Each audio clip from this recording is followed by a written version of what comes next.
Okay, mayroon tayo ditong Mio gear. So problema, hindi po umaandar. So nag-start naman siya, gumagana yung starter, pero hindi umaandar. So trace natin, may power naman yung spark plug natin. Ang problema, walang gasolinang pumapasok.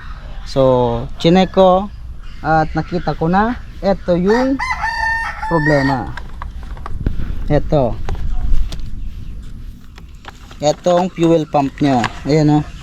So okay pa naman sana siya. Ang problema, marupok na yung mga wire, na putol, pati na rin yung pinaka terminal dito, yung socket para dito, yung male socket, so natanggal. Ayan, kaya't hindi na po gumagana. So medyo marupok na yung mga wire nya, mga terminal, kaya't palitin na po talaga to.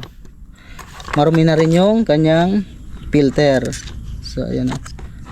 So eto po yung papalitan nya para muli pong magamit yung motor nya.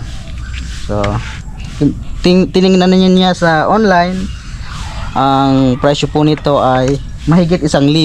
So sana makahanap siya ng medyo mura. Yan, Mio gear.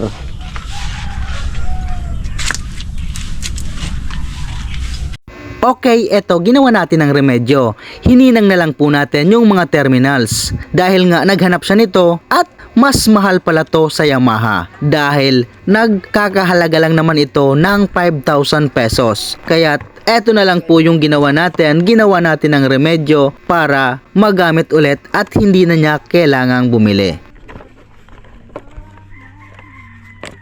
Puta, ini ba kasi Kuya Arnold? Sa lugar mo nakampaday din ni Kuya ni Yes, ay. Regalado. Di puta, maski say na kun dinara. Pinana, natin pa naman yan. Sobrang uyang po. Iuli ko na nga nagkikay Kuya Arnold. Pinana, nakatangalik, di mo nakata.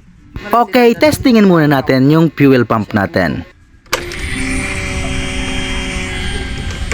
Ayan, gumagana nga po talaga siya.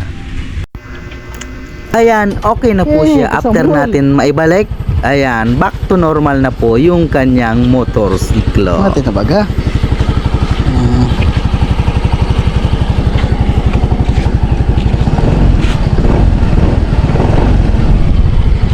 At kung nagustuhan niyo po ang video ito, please like and share, and follow nyo na rin ako sa aking Facebook page, and subscribe nyo na rin ako sa aking YouTube channel. Thanks for watching. Bye-bye.